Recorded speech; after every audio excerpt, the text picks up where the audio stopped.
नमस्कार दोस्तों, study IQ में आप सभी का स्वागत है। मेरा नाम है डॉक्टर महिपाल सिंह राठौड़। मध्य प्रदेश के दो ऐतिहासिक शहर ग्वालियर और ओरछा को यूनेस्को ने वर्ल्ड हेरिटेज सिटी का टैग दे दिया है। ये उनके नवंबर के न्यूज़लेटर में प्रकाशित किए गए जानकारी के अनुसार है। इसके बारे में भारत सरकार और मध्य प्रदेश सरकार दोनों ने ही जानकारी दी है और ये इन्फॉर्मेशन पब्लिक करी है। अभी आपको जो यूनेस्को की ऑफिशियल वेबसाइट है वहाँ पर ये अपडेट नहीं मिलेगा, थोड़ा सा समय लगता है वहाँ पर अपडेट होने में, लेकिन ये जानकारी कंफर्म हो चुकी है। तो इसके बारे में हम डिस्कस करेंगे, जानेंगे कि इन दो शहरों की ऐतिहासिक इम्पोर्टेंस क्या है, कौन से इंपॉर्टेंट स्मारक हैं, मॉन्यूमेंट्स हैं यहाँ पर जिनके बारे में कभी एग्जाम में भी पूछा जा सकता है, और वैसे भी आपको as part of our history, as part of our culture उनके बारे में जानकारी होनी चाहिए। और इस टैग से इन शहरों को क्या बेनिफिट होगा ये भी मैं आपको बताऊंगा। अगर आप मुझसे सोशल मीडिया पर जुड़ना चाहते हैं तो मुझे ट्विटर, फेसबुक या इंस्टाग्राम पर महिपाल राठौड़ हैंडल पर फॉलो कर सकते हैं, और इसी नाम से आपको मेरा टेलीग्राम चैनल मिलेगा जहां पर आपको मेरे लेक्चर्स के पीडीएफ डाउनलोड करने को मिल जाएंगे। स्टडी आईक्यू एक स्मार्ट कोर्स लेकर आया है यूपीएससी सिविल सेवा परीक्षा की तैयारी के लिए। इस स्मार्ट कोर्स में आपको प्री प्लस मेंस की पूरी कवरेज मिलेगी, और ये कोर्स अब आप बड़ी स्क्रीन पर यानी लैपटॉप या कंप्यूटर पर भी देख सकते हैं। अब इसका वेब वर्जन भी अवेलेबल है, तो या तो आप इसे हमारी ऐप डाउनलोड करके अवेल कर सकते हैं या फिर studyIQ.com वेबसाइट पर जाकर अवेल कर सकते हैं। टॉपिक की शुरुआत करने से पहले आप लोगों के लिए एक सवाल है।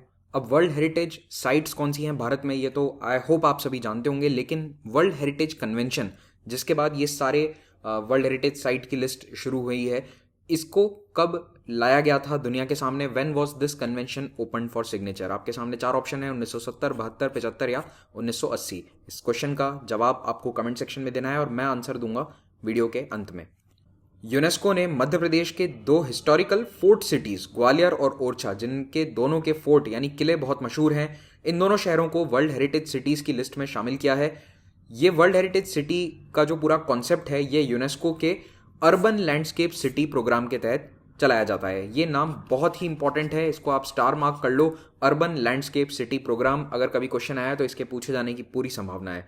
ग्वालियर और ओरछा का इस लिस्ट में शामिल होना न केवल मध्य प्रदेश बल्कि पूरे भारत के लिए एक गर्व की बात है। आइए इन दोनों शहरों की लोकेशन आपको मैप में बता देता हूं। अगर हम सेंट्रल इंडिया में मध्य प्रदेश के मैप पर जूम इन करें तो आप मध्य प्रदेश के नॉर्दर्न एरिया में पाएंगे ग्वालियर शहर को, और यहां पर स्थित है ओरछा। तो ये दोनों ही मध्य प्रदेश में स्थित हैं। Gwalior itself is a district and division headquarter, और ओरछा जो है वो पहले टीकमगढ़ जिले में आता था, लेकिन 2018 में टीकमगढ़ से अलग करके निवारी जिला बना दिया गया है, जो मध्य प्रदेश का सबसे नया जिला है। 52nd डिस्ट्रिक्ट है निवारी मध्य प्रदेश का, और उसी निवारी डिस्ट्रिक्ट में आता है ओरछा। वैसे ओरछा झांसी शहर के बहुत ही नजदीक है, लेकिन याद रखिए झांसी आता है उत्तर प्रदेश में, और स्टेट बॉर्डर क्रॉस करके यहां पर आता है ओरछा। तो वैसे दोनों शहरों के बीच की दूरी ज्यादा नहीं है, ये रहा झांसी, ये रहा Orchha. If I remember correctly शायद 20 किलोमीटर कुछ डिस्टेंस है, लेकिन स्टेट चेंज हो जाता है। और अगर आपको ओरछा से ग्वालियर जाना हो तो यहीं झांसी होते हुए, दतिया होते हुए आप जा सकते हैं ग्वालियर। तो एक स्टेट बाउंड्री, दो बार स्टेट बाउंड्री आप क्रॉस करेंगे, उत्तर प्रदेश को क्रॉस करते हुए आप जाएंगे ग्वालियर। तो ये है मध्य प्रदेश का नॉर्दर्न एरिया। जो लोग पीडीएफ डाउनलोड करते हैं उनकी सहूलियत के लिए मैंने ये वाला मैप भी लगा दिया है। तो यहाँ पर स्थित है ग्वालियर, और ये टीकमगढ़ जिला जो है इसमें अब एक निवारी जिला और बन चुका है जो इस मैप में बताया नहीं गया है, और यहाँ पर स्थित है ओरछा। तो वर्ल्ड हेरिटेज सिटी प्रोग्राम क्या है?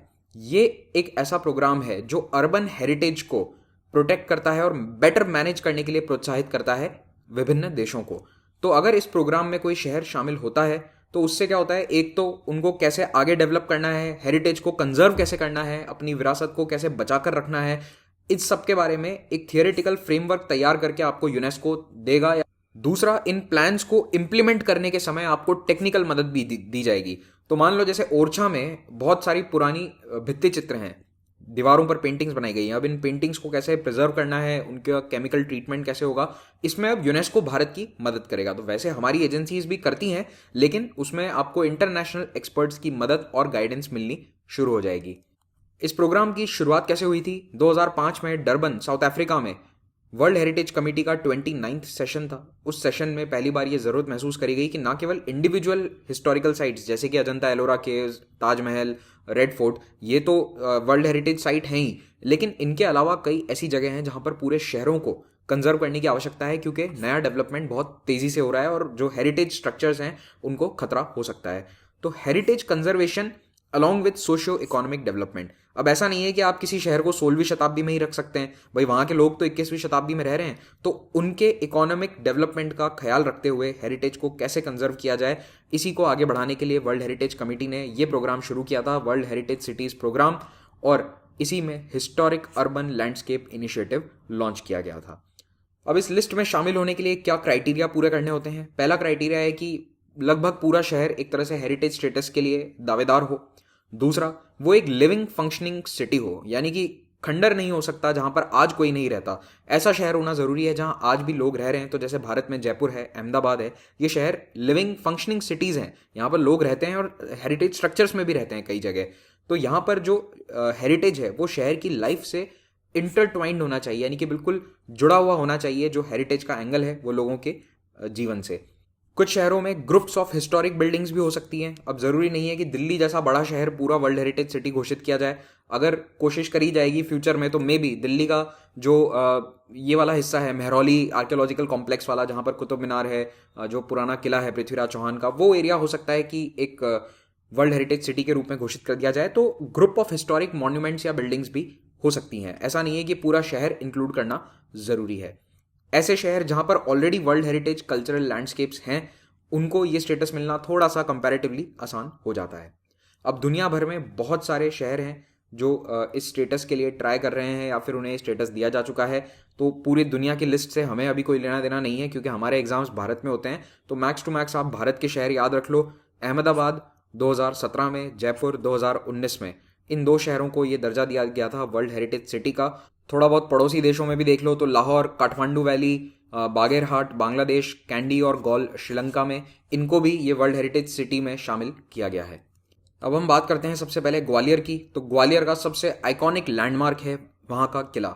ग्वालियर फोर्ट एक बहुत ही इम्प्रेसिव हिस्टोरिक बिल्डिंग है, और ग्वालियर शहर जो है इसकी स्थापना लगभग 2000 साल पहले बताई जाती है।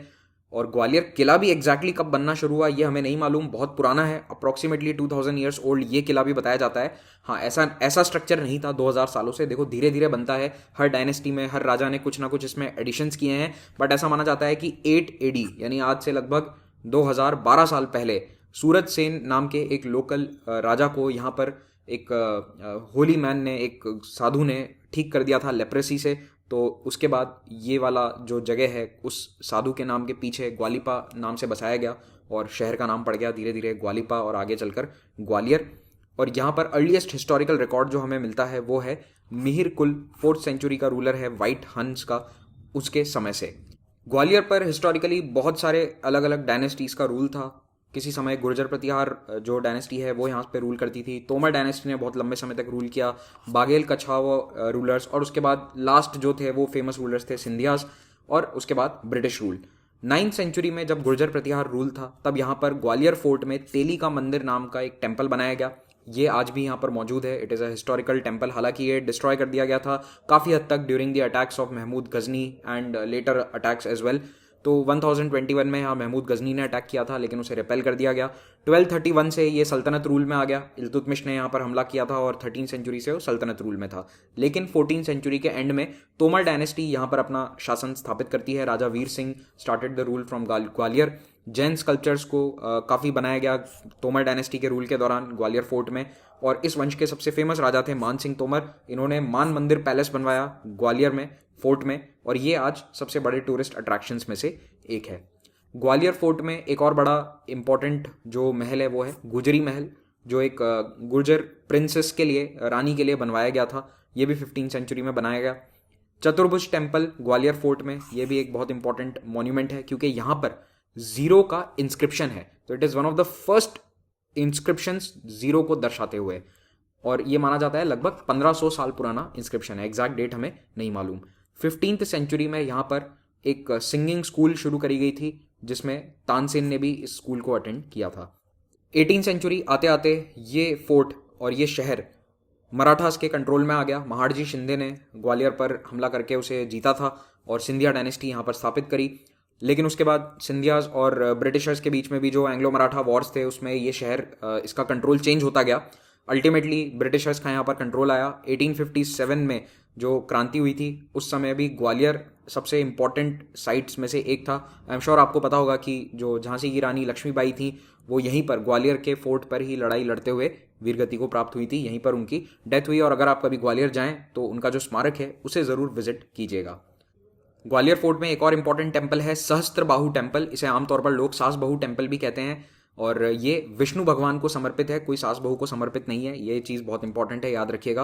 और ये बहुत ही पुराना मंदिर है, हालांकि इसको भी जो मल्टीपल अटैक्स हुए किले पर उसमें इसे डैमेज किया गया, लेकिन it is still present, it is still intact और बहुत अच्छी कार्विंग्स इस मंदिर में देखने को मिलती हैं। दूसरा शहर है ओरछा। ओरछा जो है इसकी स्थापना करी गई थी 16th सेंचुरी में, अप्रॉक्सीमेटली 1530 के आसपास। यहाँ पर बुंदेला किंग रुद्र प्रताप सिंह ने इस शहर को की स्थापना करी। कुछ जगह आपको 1501 भी लिखा हुआ मिल सकता है, इतना ज़्यादा टेंशन लेने की आवश्यकता नहीं है। तो ये बुंदेला किंग्स थे जिन्होंने ओरछा नाम से अपना किंगडम स्थापित किया था और इसी नाम से अपना कैपिटल बनाया था। तो ये 16 to 19 सेंचुरी तक यहाँ पर रूल कर रहे थे। अल्टीमेटली अगेन ब्रिटिशर्स का रूल आ गया बाद में। तो ओरछा के बारे में कुछ इंपॉर्टेंट फैक्ट्स याद रखिएगा। एक तो ये बेतवा नदी के किनारे पर स्थित है और यहाँ पर फेमस मॉन्यूमेंट्स कौन से हैं, कौन से पैलेस में महल हैं, वो कभी एग्जाम में पूछे जा सकते हैं। तो राजमहल, जहांगीर महल, राम राजा मंदिर, राय प्रवीण महल और लक्ष्मी नारायण मंदिर, ये कुछ फेमस स्पॉट्स हैं ओरछा कॉम्प्लेक्स में। तो एक तो ओरछा गांव है, ओरछा फोर्ट है और उसके सामने एक राम राजा मंदिर है। तो इस मंदिर में भगवान राम की पूजा एक शासक के रूप में होती है, भगवान के रूप में नहीं, रूलर के रूप में, कि राम राजा यहाँ के राजा हैं। ठीक है। ये चतुर्भुज मंदिर है जो अगेन स्थापत्य कला के लिए फेमस है। ये चतुर्भुज टेम्पल ओरछा में स्थित है। और ये है ओरछा का फोर्ट, उसका एक फोटो है। बहुत बड़ा फोर्ट कॉम्प्लेक्स है, उसमें से केवल एक हिस्सा मैं आपको यहाँ पर दिखा रहा हूँ। बाकी तो देखिए, खुद जाइए, एक्सप्लोर कीजिए, जैसा मैंने भी कुछ समय पहले किया था। तो ये फोटो मैंने क्लिक करी थी, वहाँ पर बहुत ही सुंदर पेंटिंग्स बनी हुई हैं ओरछा फोर्ट के अंदर। तो ये वहाँ का डाइनिंग रूम है जहाँ पर आपको बहुत अच्छी पेंटिंग्स देखने को मिलेंगी। और ओरछा में घूमते घामते मैंने भी कुछ फोटोज़ खींची थी जो मैं आपको यहाँ पर दिखा रहा हूँ। और यहाँ की जो छतरियाँ हैं, सेनोटैफ्स हैं, वो बहुत ही फेमस हैं। जितने भी राजा हैं उनकी इस तरह की छतरियाँ बनी हुई है, सेनोटैफ्स बने हुए हैं। अब इस ओरछा और ग्वालियर के यूनेस्को वर्ल्ड हेरिटेज सिटीज़ की लिस्ट में इंक्लूजन का फ़ायदा क्या होगा? फ़ायदा ये होगा कि यूनेस्को यहाँ पर अपना पूरा ध्यान देगा। यूनेस्को हमें बताएगा, भारत सरकार को, मध्य प्रदेश सरकार को, कि किस तरह से इन साइट्स को और बेटर डेवलप किया जा सकता है, कंजर्वेशन किस तरह से बेहतर हो सकता है। तो 2021 में यूनेस्को की एक टीम यहाँ पर विजिट करेगी। अभी कोविड के कारण ये विजिट थोड़ी सी पोस्टपोन होगी 2021 में, लेकिन एक पूरा डिटेल्ड प्लान बनाया जाएगा। और बेस्ट मेजर यानी कि सबसे बेहतरीन तरीके कौन से हैं कंजर्वेशन के इन ऐतिहासिक शहरों के लिए, वो बताएगा यूनेस्को। और सबसे बड़ा जो बूस्ट मिलता है वो मिलता है टूरिज्म को, क्योंकि अब ये यूनेस्को वर्ल्ड हेरिटेज साइट हो गई है तो हर टूरिस्ट यहाँ पर आना चाहेगा। सबसे बड़ा बूस्ट मेरे ख्याल से यही होता है। अब मैंने आपसे एक सवाल पूछा था लेक्चर की शुरुआत में, तो इसका आंसर है 1972। तो 1972 में convention concerning the protection of the world cultural and natural heritage, इस कन्वेंशन को टेबल किया गया था यूनेस्को की एनुअल कॉन्फ्रेंस में और इसको फोर्स में लाया गया 1975 में, जब कई देशों ने इसको साइन कर दिया। एज ऑफ जून 2020 193 देश इसको साइन कर चुके हैं। लगभग दुनिया के सारे देश इसे साइन कर चुके हैं। केवल सोमालिया और नाउरू जैसे कुछ कंट्रीज हैं जिन्होंने साइन नहीं किया है, वो वैसे भी रेलेवेंट है। कुल मिलाकर दुनिया के लगभग सारे देश इस यूनेस्को के कन्वेंशन को मानते हैं और इसीलिए सब कोशिश करते हैं कि हमारे ज़्यादा से ज़्यादा शहर, ज़्यादा से ज़्यादा स्मारक इस लिस्ट में शामिल हों। तो इसी के साथ ये लेक्चर समाप्त होता है। Thank you very much for watching this. Have a great day.